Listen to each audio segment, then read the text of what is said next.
My statistical results after posting shorts pretty much every weekday for a whole month probably won't shock you. Platforms love to tell you what they want you to do.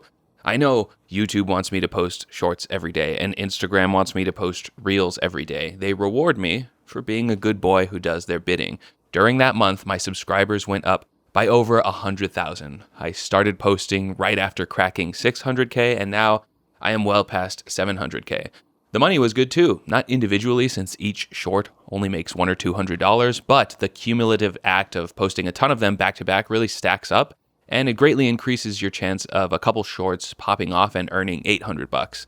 I usually post 1 or 2 horizontal videos a month, but they're usually less than 8 minutes long, so they're not eligible for mid-roll ads. I thus expect to make anywhere between $1,500 to $2,000 from AdSense in a given month. But during my experimental shorts posting month, I made over $7,000.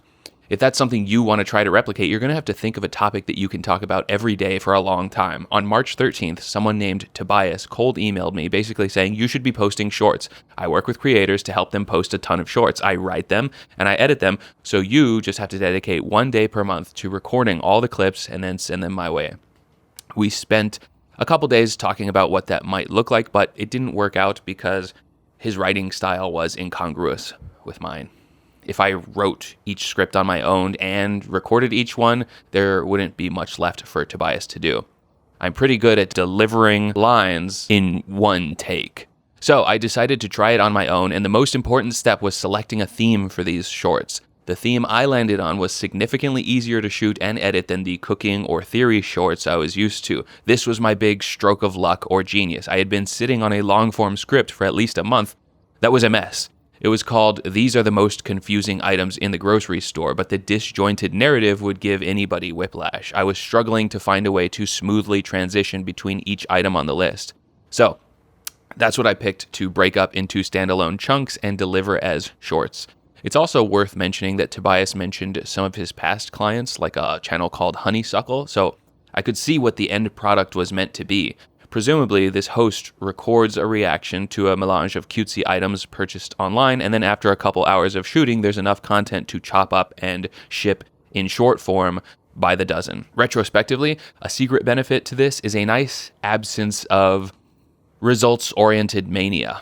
If one video flopped, I cared less than ever before, posting then ghosting, confident that either way I had 4 more heaters to upload that week. Another nice aspect of this approach is that my audience wasn't annoyed by all of my shorts because they're all made to be their own product. People love to pitch YouTubers on how big-brained it is to recut and repost old content in short form, but that sucks and everybody knows it. The shots are never framed properly and it always feels wrong. So I executed my plan and posted the shorts. From there, we all know how it went. Big views, big money, Mr. Beast's short editor calls me a genius, and everything is magical. The end. But there was an untold curse to match all the aforementioned benefits. By hitting it big on daily shorts, I invited a dark energy into my life. Short-form content is the vampire you have to let into your house. It might be rewarding, and you still might want to do it, but you should at least be aware of the potential harm it can do to your psyche, especially if you're at peace as is. My comment section is much worse now, like orders of magnitude worse. I've had to confront entirely new disordered ways of thinking, of which I didn't know this many humans were capable. Not just dumb comments, not just mean comments, messages penned by deeply misguided individuals. Some of these comments are from people who meant to leave them on an entirely different video. It's hard for me to imagine how divested someone has to be from the content they're watching for something like that to happen. If you find it easy to ignore all of your comments, this might not bother you at all.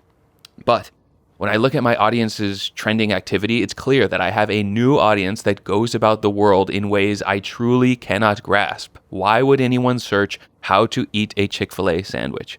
Old geezers like me have a hard time believing that TikTok is one of the world's most popular search engines. I don't even trust the stuff that I see there by accident. Earlier this morning, I saw this lady asking TikTok for help regarding her Ergo Baby brand baby carrier.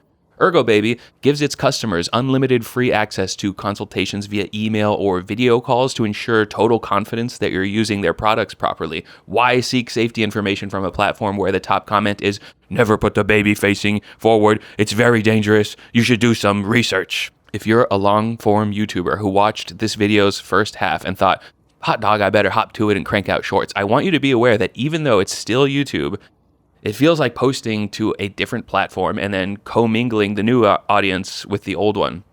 If I Google TikTok linguist, I get this guy who talks really fast and, in my opinion, really annoyingly. If I Google YouTube linguist, I get something more suitable for a 35-year-old YouTube native. It's longer, more detailed, more cozy, more stimulating. And if I Google linguist book, I get results for physical textbooks that I would never read. I like posting to YouTube because I'm a YouTube addict. It's my favorite medium. Vertical, swipeable videos, whether you call them shorts, reels, or TikToks, are a different product than regular YouTube videos. When you look at the comments underneath reels, Meta deliberately puts the most engaging ones at the top. Not the one with the most likes, the one that we all agree is the best, but the one that's got people fighting in the replies. This is another case of the medium is the message, a famous Marshall McLuhan quote that gets more understandable every day. The platform, the medium, has a greater effect on the final product than the content itself. There are tons of non-internet examples. The story of Arrival centers around, spoilers, the ways in which language alters our perception of time. Sci-fi aside, there's real-world evidence that languages written without vowels and read from right to left fundamentally influence the ways in which we think. Those languages rely on contextual thinking, and it's been argued that removing that aspect from some languages is what led to advancements in scientific reasoning. I don't want this to become a the medium is the message explainer, so you're free to pause here and Google the quote if you need more clarity on the concept, but once it clicks, you'll go, oh, how funny. The video explanation on YouTube has an engagement reminder in the middle and a call to action at the end.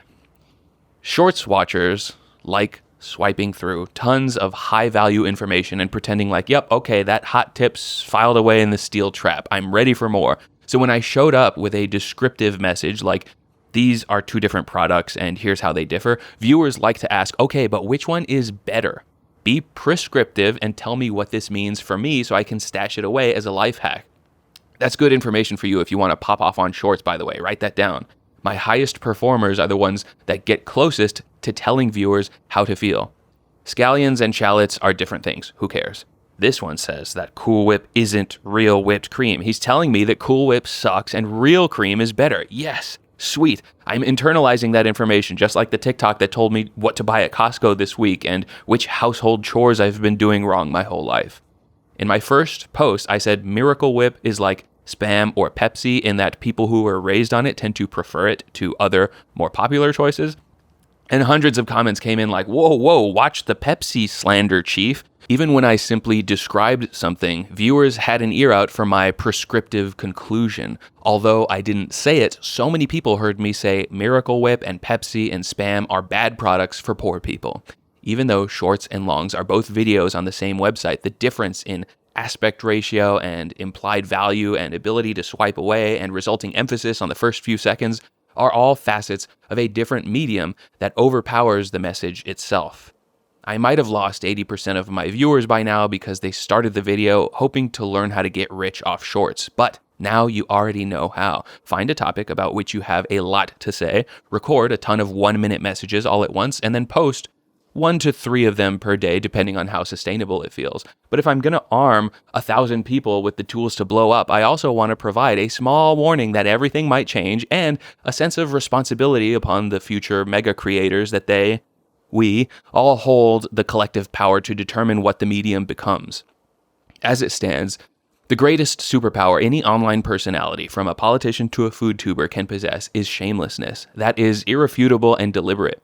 If I do something annoying, don't be a broke boy hater. I'm getting my bag. If I fail to pronounce tzatziki correctly, it's actually on purpose, making me an engagement baiting genius and you a fool for not knowing that. It's not that I use lazily automated tools to generate major facets of my work, it's that I'm actually really good at playing this game. Haters, back off. Everyone who disagrees is a loser. I would love for that aspect of this job to go away forever. So if this topic manages to get shown to other creators on this platform for a moment, I'd love to end it with a call for more self-awareness. I promise to stay on topic next time. Thank you for facilitating another public therapy session for me. Bye-bye.